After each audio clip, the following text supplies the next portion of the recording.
Olá, boa noite a todos e todas que nos assistem.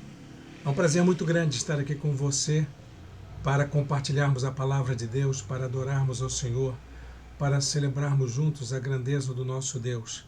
Eu sou o pastor Irênio Silveira Chaves, da Igreja Batista da Orla Oceânica, e estou aqui para comunicar a mensagem que vem da palavra dele, a palavra de Deus, como nós fazemos todos os domingos.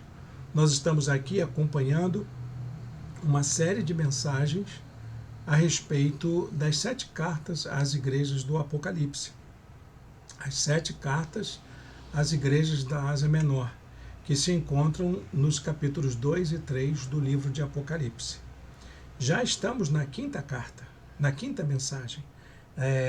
No caso, a 4ª igreja a quem João se dirige, com aquelas palavras vindas do coração de Jesus para aquelas pessoas que passavam por situações limites. Eles enfrentavam problemas reais de perseguição, de tortura, de preconceito, de intolerância, por conta de uma sociedade que lhes agredia constantemente.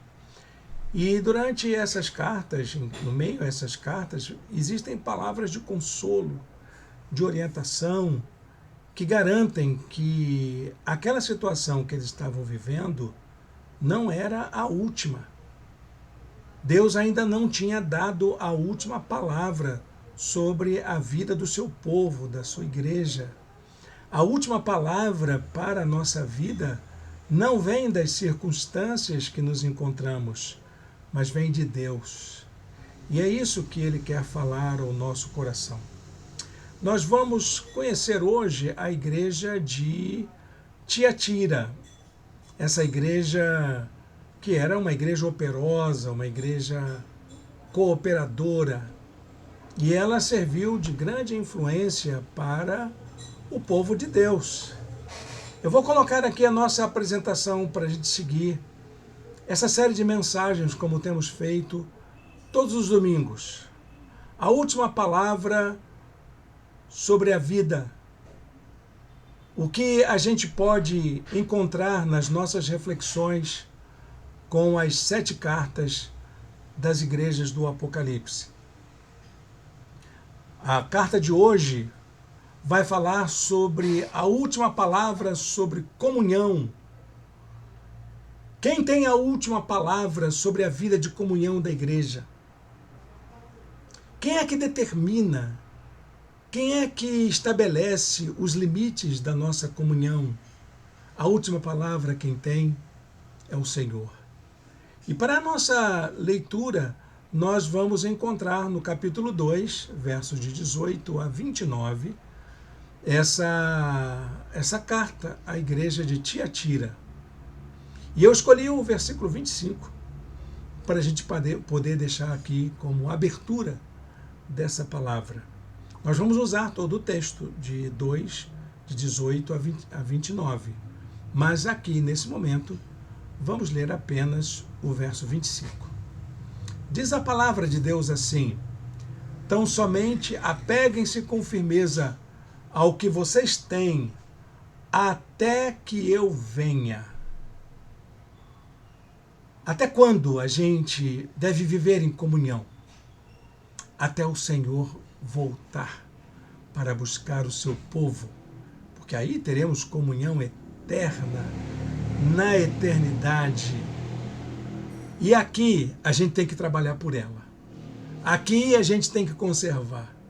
Aqui a gente tem que lutar por isso. Por isso eu preparei uma frase para a gente pensar logo nessa abertura.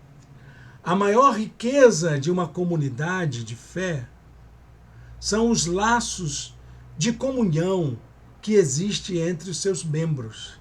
A maneira como as pessoas da comunidade vivem em comunhão. Essa é a sua maior riqueza. Por isso, meus amados irmãos e irmãs, convido você a pensar como estão os seus laços de comunhão com a sua igreja. Como está a sua vida de cooperação com a obra de Deus, na igreja que você pertence, ou quem sabe, você já não pertence mais a nenhuma, já abandonou a vida de comunhão.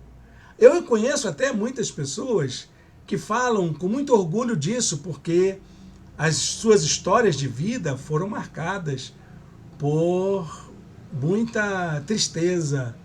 Igrejas que fizeram com que os seus membros se adoecessem ao tal ponto de não quererem saber mais nada com igreja, com fé, com segmento de Jesus, com outras pessoas.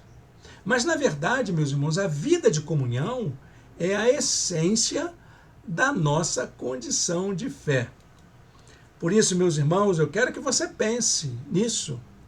A igreja que procura fortalecer os laços de comunhão entre seus membros acaba resultando em uma comunidade operosa, viva, produtiva de laços de comunhão uns com os outros. É difícil, eu sei que é difícil, porque a gente tem a nossa luta na nossa igreja, a gente sabe como é difícil, ainda mais nessa fase que nós estamos nos reunindo de forma híbrida. Isso tem sido um desafio muito grande, mantermos a nossa vida de comunhão, as nossas relações. E mais, meus irmãos, essa é a marca predominante da igreja, a maneira como ela vive em comunhão.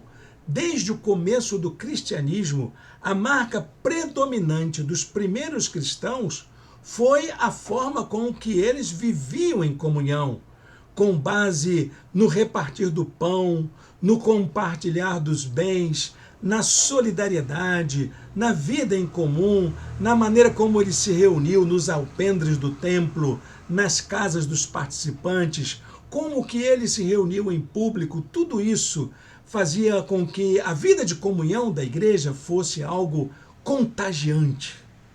Atos 2:44 chega a registrar de uma forma muito singela: todos os que criam mantinham-se unidos e tinham tudo em comum. Como é que era a vida dos primeiros cristãos? A vida em comunhão dos primeiros cristãos era estar junto. E era ter tudo partilhado em comum, solidário. Isso fez com que aquela igreja caísse na graça de todo o povo. Que as pessoas olhassem para a igreja com simpatia. Olha, meus amados irmãos, hoje em dia as pessoas olham para a igreja com muita desconfiança. Principalmente igrejas que são barulhentas, que não se importam nem aí com o sossego da vizinhança. Igrejas que estão fechadas em si mesmas.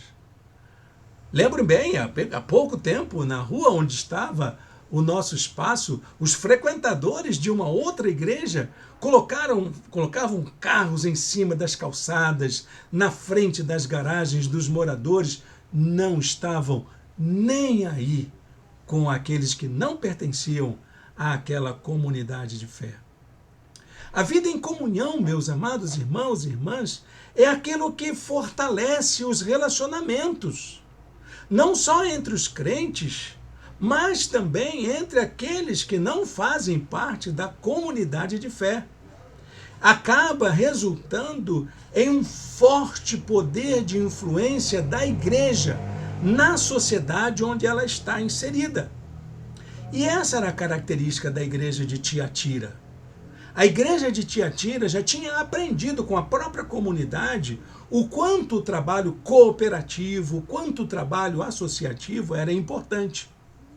A cidade de Tiatira possuía várias associações de trabalhadores, várias associações de produtores, várias cooperativas para que eles pudessem produzir mais, para que pudessem enriquecer a própria sociedade.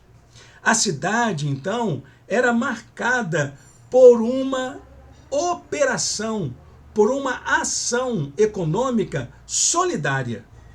O que hoje ainda, no mundo de hoje, estamos querendo reaprender o que seria essa economia solidária. Tiatira era uma cidade pequena. Era uma cidade, em relação às outras que nós vimos, de menor importância. Havia, inclusive, uma estrada que fazia com que viesse de Roma até ela. E isso fazia, então, nesse entroncamento, a importância da cidade. Era uma cidade de passagem. Havia um fluxo muito grande de visitantes, embora ela fosse pequena. Uma circulação muito grande de pessoas. Acabou fazendo com que ela se tornasse um centro, um importante centro produtor, por causa das empresas que ali se instalavam para comercializar os seus produtos, para produzirem de forma mais barata, com menor custo, para poder aumentar os seus lucros. De tal maneira que seria quase que impossível trabalhar na cidade de Tiatira sem tomar parte dessas agremiações, dessas corporações formadas pelos produtores e pelos comerciantes do lugar. Muitos dessas agremiações eram dedicadas a divindades, ligadas ao meio produtor.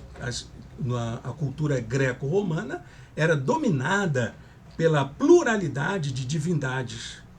E muitas vezes os participantes eram obrigados a tomar parte de banquetes consagrados aos deuses daquela área produtiva. E os cristãos que trabalhavam, que produziam, acabavam também se envolvendo nessas práticas, nesses banquetes, nessas adorações aos deuses do meio que eles produziam, e eles participavam sem problema algum, sem marcarem aí a diferença de quem eles eram. Mas a igreja, ela tinha uma atuação muito dinâmica, de tal maneira que a atuação dos seus membros fazia com que ela se tornasse cada vez mais operosa. Jesus, na carta, manda João escrever assim, lá no verso 19: conheço as suas obras e o seu amor e a sua fé e o seu serviço e a sua perseverança, e sei que você está fazendo mais agora do que no princípio. Mas havia um problema dessa igreja. A igreja, ela acabou se tornando uma igreja vinculada a práticas pagãs, a práticas que eram tolerantes com certos princípios.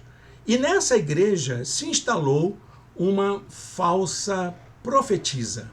Havia naquela igreja uma falsa profetisa que ensinava que não tinha nada de mal você ter uma vida licenciosa, uma vida dissoluta, uma vida desregrada, mesmo pertencendo à igreja de Jesus, mesmo tomando parte do reino de Deus como testemunhas. Essa falsa profetisa, ela causou muito mal-estar na vida da igreja, para os seus pastores, para as lideranças, criando divisões internas na própria igreja.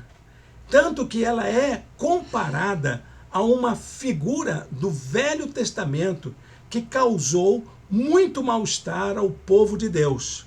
Era a figura de Jezabel. Jezabel era uma princesa dos assírios. Ela acabou se casando com o rei de Israel, Acabe. E isso fez com que ela trouxesse para dentro de Israel o culto a Baal. E a vida dela, a maneira como ela se portou como inimiga dos profetas, a maneira como ela perseguiu os profetas do Senhor dentro de Israel, tornaram a figura dessa mulher uma figura odiada, uma figura rejeitada. Ela, então, se torna uma espécie de estereótipo. Você vai encontrar a história de Jezabel lá em 1 Reis, capítulo 16, a partir do verso 31, e também sobre a sua morte, no livro de 2 Reis, capítulo 9, versos 30 a 37. Jezabel passou a ser sinônimo de uma mulher sedutora, mas também uma pessoa completamente sem escrúpulos. Sem escrúpulos. Que é dessa maneira como a falsa profetisa é retratada na carta à igreja de Tiatira. Apocalipse 2, 20 a 21 diz assim: ela induz os meus servos à imoralidade sexual e a comerem alimentos sacrificados aos ídolos. Dei-lhe tempo para que se arrependessem da sua imoralidade sexual, mas ela não quer se arrepender. E aí essa carta acaba ganhando uma configuração completamente diferente das demais. Ela é a mais longa, porque o autor ele se dedica muito a tratar do problema da falsa profetisa. Ela é também uma carta onde se adverte sobre as atitudes que podem prejudicar a vida em comunhão. O que atrapalha a vida de comunhão da igreja?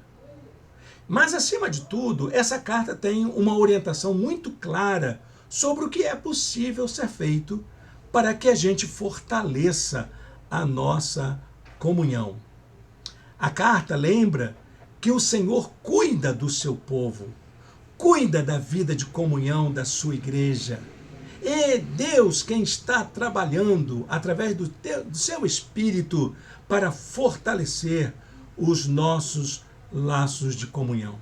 Ele é apresentado como aquele que sonda mentes e corações, aquele que recompensa os esforços que são feitos no sentido da comunhão. É aquele que não exige sacrifícios de seu povo, a não ser o fato de que todos e todas se dediquem a essa vida em comum. Olha, meus amados irmãos, isso me leva a pensar no seguinte: a igreja não pode ser uma organização que se limita a prestar serviços religiosos, como batismo, ceia, casamento, funeral. A igreja não é para isso. A igreja não é uma prestadora de serviços religiosos para marcar datas especiais, datas religiosas, em que o povo vai só naquelas épocas para poder assistir a uma cerimônia, a um ato religioso.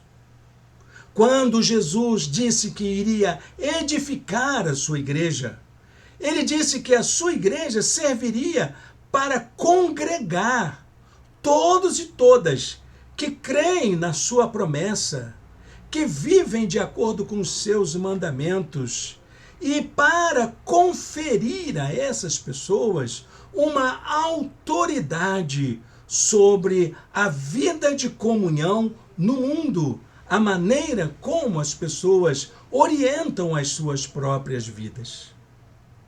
Jesus disse para Pedro, diante da sua afirmação: tu és o Cristo, Filho do Deus vivo.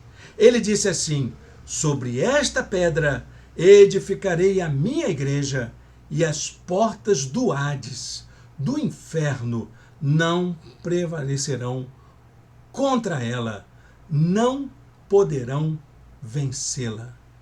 Uma igreja que vive em comunhão é uma igreja forte. Para a gente continuar pensando nisso, eu queria alistar algumas coisas que marcam uma igreja que vive em comunhão.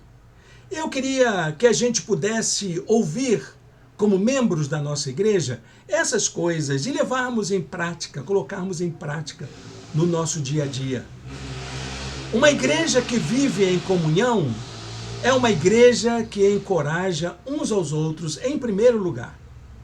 Se vemos alguém desanimado na fé, alguém enfraquecido, alguém passando por momentos de angústia, de ansiedade, de tristeza, de dor, de perda, é hora dessa igreja estar juntos e juntas, todos juntos e juntas, para ajudarmos uns aos outros. O maior bem que uma igreja possui é a sua capacidade de viver em comunhão.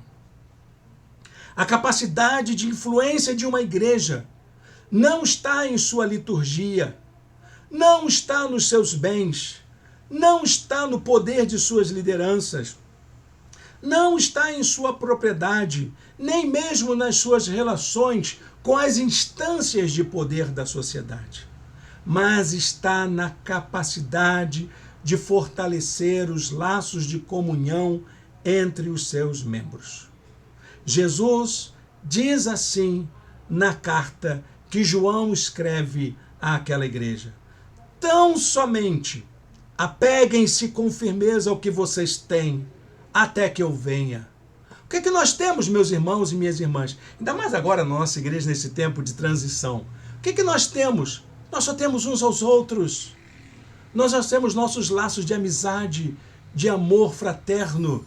Vamos nos apegar a isso. E é isso que é a nossa maior riqueza. Em segundo lugar, meus irmãos, uma igreja que vive em comunhão é uma igreja que serve uns aos outros. É uma igreja operosa, que trabalha para que todos e todas tenham oportunidade de serem valorizadas, de se sentirem dignas. A vida de comunhão na igreja se baseia única e exclusivamente nesse cuidado que nós temos uns com os outros. A autoridade da igreja, ela vem de Jesus. Foi ele que confiou essa autoridade ao seu povo. Não consiste em uma estratégia política, não consiste em técnicas de gestão, mas consiste unicamente na força do testemunho dos seus membros.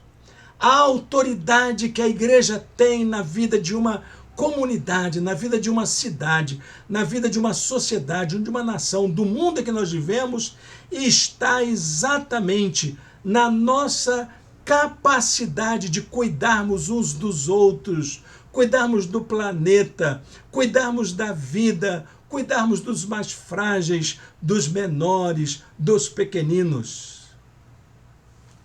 Apocalipse 2:26 diz assim: aquele que vencer e fizer a minha vontade, porque essa é a vontade de Jesus, que a gente possa servir uns aos outros, e isso serve de testemunho para a humanidade. Eu darei autoridade sobre as nações. Quer ter poder, meu irmão? Sirva. Porque lá no fim, a gente vai ver quem é que está com a razão. Agora não, agora a gente só tem que cuidar um dos outros. Nós só temos uns aos outros, nossa maior riqueza. Então vamos cuidar uns dos outros. E essa é a nossa maneira de servir. Em terceiro lugar, uma igreja que vive em comunhão, ela é testemunha da graça de Deus para todos e todas. A vida em comunhão na igreja, ela é baseada na nossa imitação de Cristo. De tal maneira que aquelas pessoas que servem umas às outras, que se importam umas às outras, que se solidarizam umas com as outras, acabam sendo como se fossem uns reflexos de Cristo, imitações de Cristo. Uma igreja que tem membros que são imitadores de Jesus é realmente uma igreja que faz diferença no mundo. Jesus confere graça a seu povo para viver a comunhão dos santos em total plenitude. Ele é a resplandecente estrela da manhã, que faz surgir a esperança de tempos melhores, de um mundo melhor, através do nosso testemunho como imitadores de Cristo. Ele é aquele que nos dá força, aquele que aumenta a nossa esperança e que nos habilita a viver em comunhão. Apocalipse 2:28 diz assim: eu lhes darei a minha autoridade, que recebi, a autoridade do meu Pai. eu vou dar para vocês essa mesma autoridade. Também lhe darei a estrela da manhã. Eu vou dar de mim mesmo. Eu vou dar do meu amor. Eu vou dar do meu cuidado para com vocês. Sabe para quê?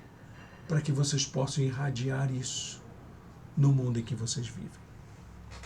Para a gente concluir essa palavra, meus amados irmãos e irmãs, a vida em comunhão é estimulada, enaltecida em todo o Novo Testamento. Eu diria mais, ela é estimulada e enaltecida em toda a Escritura.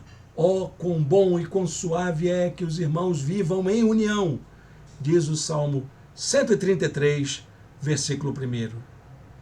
Se quisermos fazer diferença no mundo como cristãos e cumprir com eficácia a missão que Deus entregou para nós, precisamos trabalhar juntos e juntas para fortalecer os nossos laços de comunhão. É assim que a gente trabalha para o Senhor. Para cuidarmos uns dos outros, amarmos uns aos outros, vivermos em comunhão uns com os outros. Lembro da carta de Paulo aos Tessalonicenses, a segunda carta, em que ele enaltece a vida de comunhão da igreja. Ele diz assim no capítulo 1, versículo de número 3: Irmãos, devemos sempre dar graças a Deus por vocês.